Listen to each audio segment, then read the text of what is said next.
Hey there and welcome back. My name is Jackie Lindal. I am a personal trainer and owner of Fit Like a Girl Personal Training here in Edmonton, Alberta.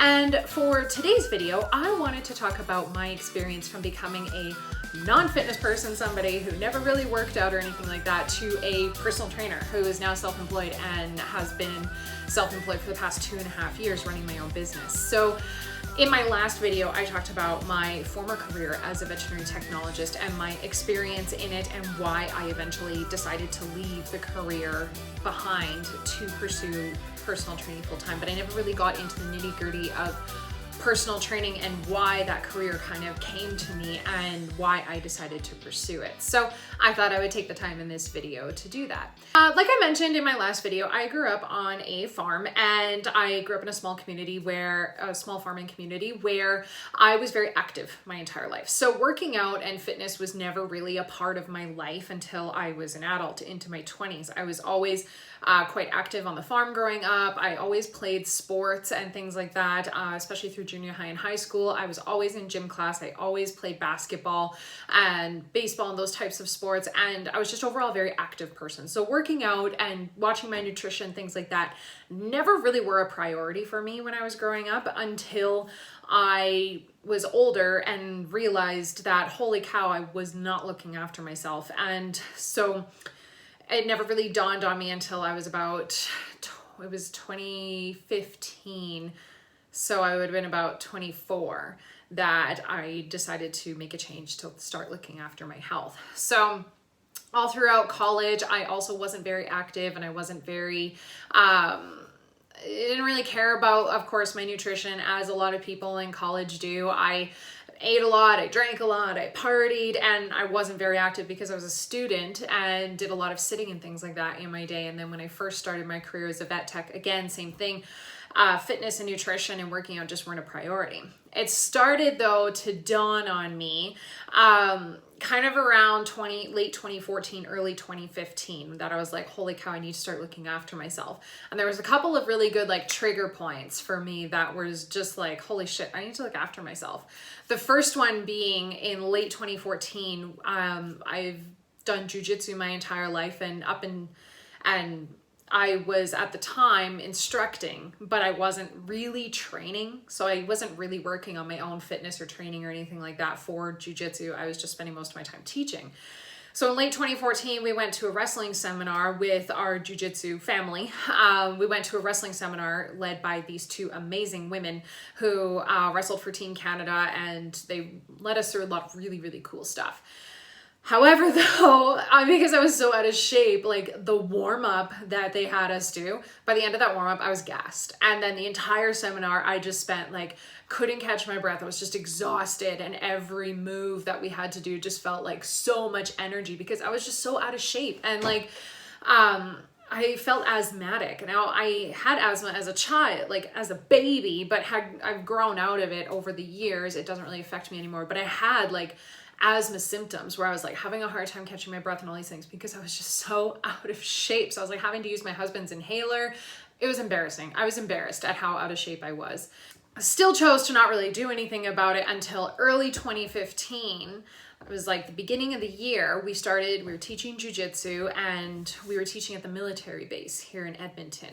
And this was my ultimate trigger point was we were instructing a kids class and adult class, and we were in the adult class one day, and I was rolling with one of my students, and he had a few months under his belt. He knew some, knew some submissions. I think he was a yellow belt at the time. So he's been in it for a little while.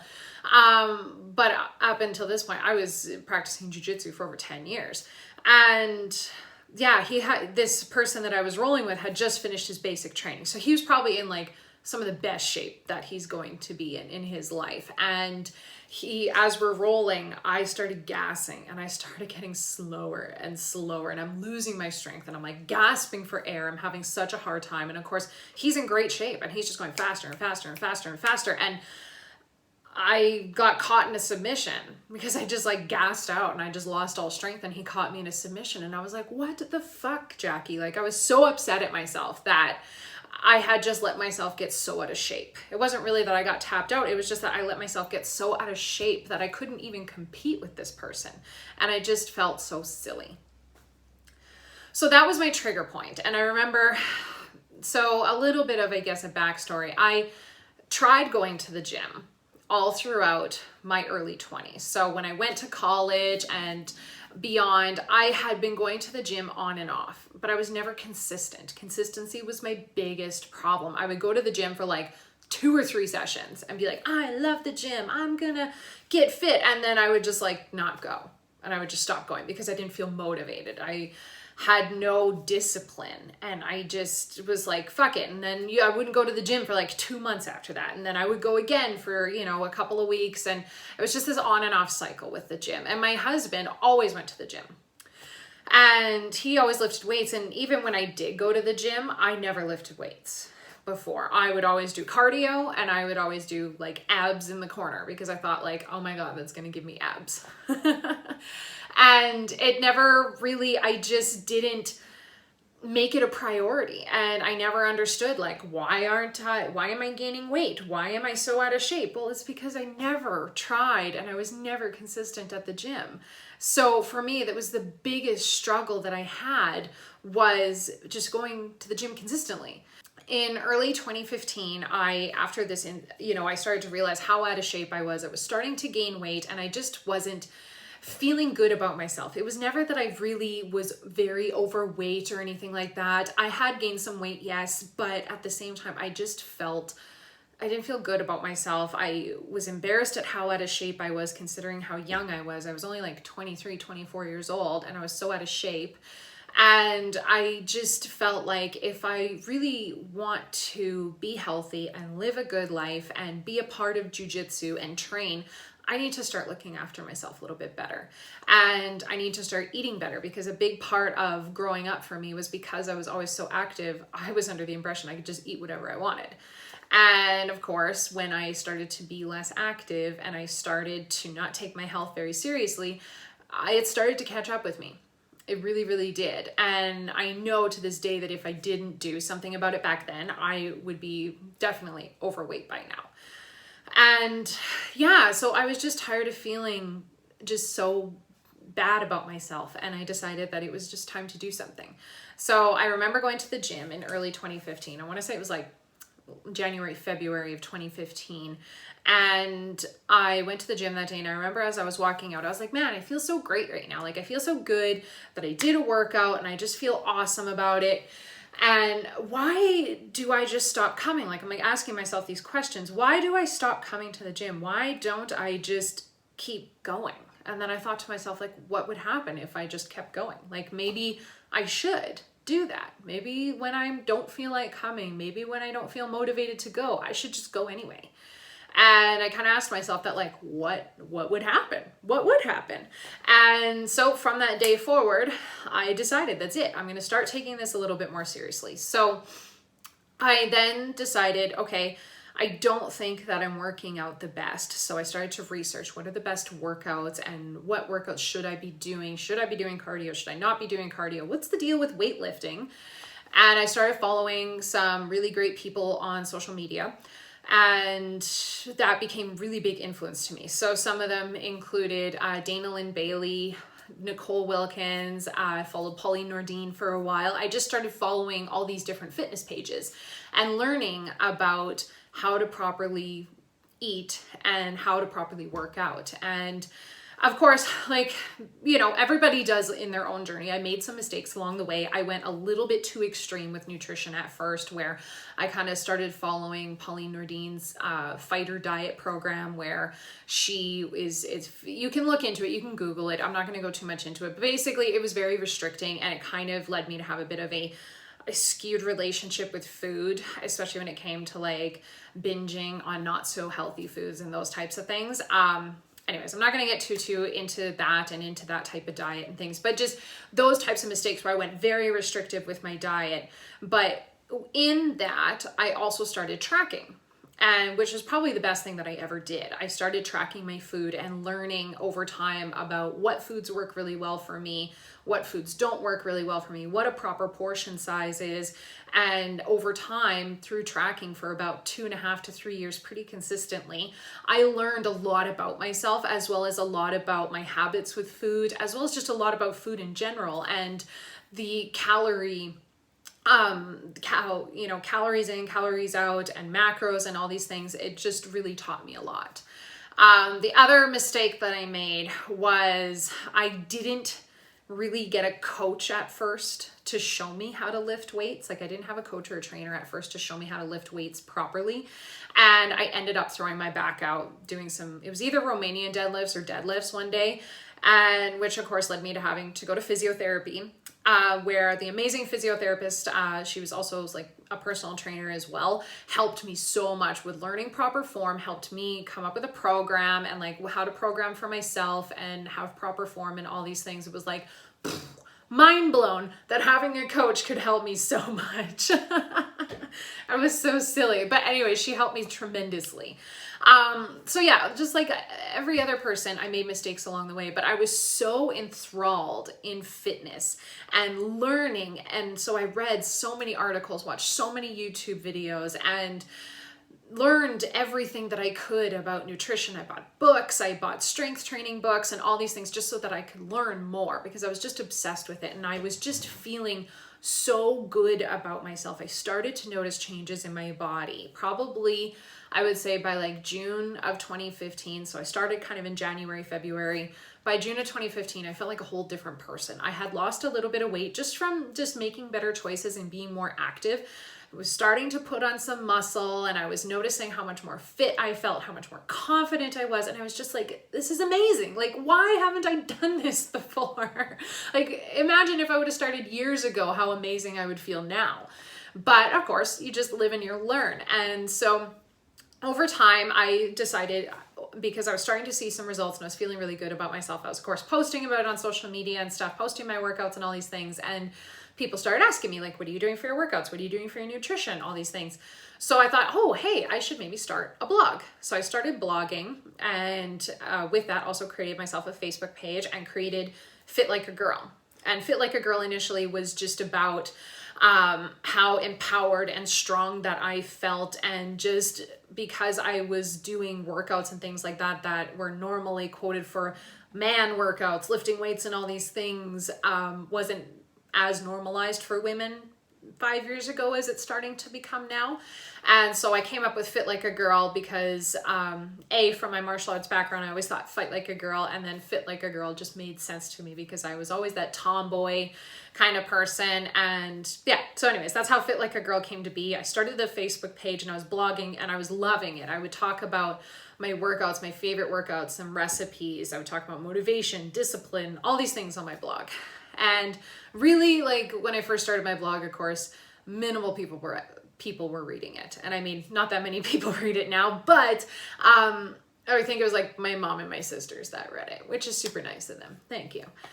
So after that, I decided, after I was blogging for a little while and I started Fit Like a Girl Facebook page, I thought to myself, well, maybe I should start to get more knowledge about working out and all these types of things, so that if I'm going to be writing a blog and I'm going to be talking about these things, I'd love to have definitely some really good knowledge and a good foundation to talk about these things. So I thought, well, I guess maybe getting a personal training certification would be a good idea. So I was, at the time, this was in late 2015 that I was playing around with the idea. In early 2016, I started the course.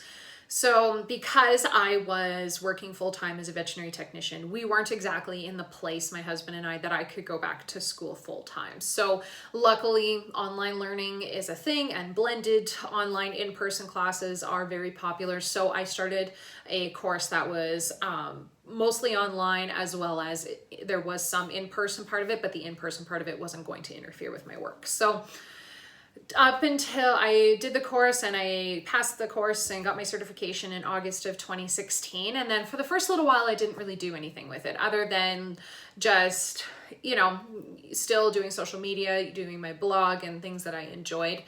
In 2016, this also kind of coincided around the same time that I had my knee injuries and my knee surgery. So it was kind of difficult for me to be doing that.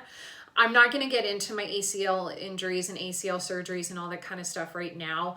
This all did happen around that time, and my ACL surgeries and injuries really pushed me even more into fitness because of the amount of physical therapy and things like that that I had to do for my knees. I might do another video at a later time, but this all kind of coincided together to push me towards that. So in early 2017, I got my first personal training client. I was still working as a veterinary technician, but it was a friend of mine who we did some jujitsu together. I taught a jujitsu class, in which led to her wanting to do some personal training with me.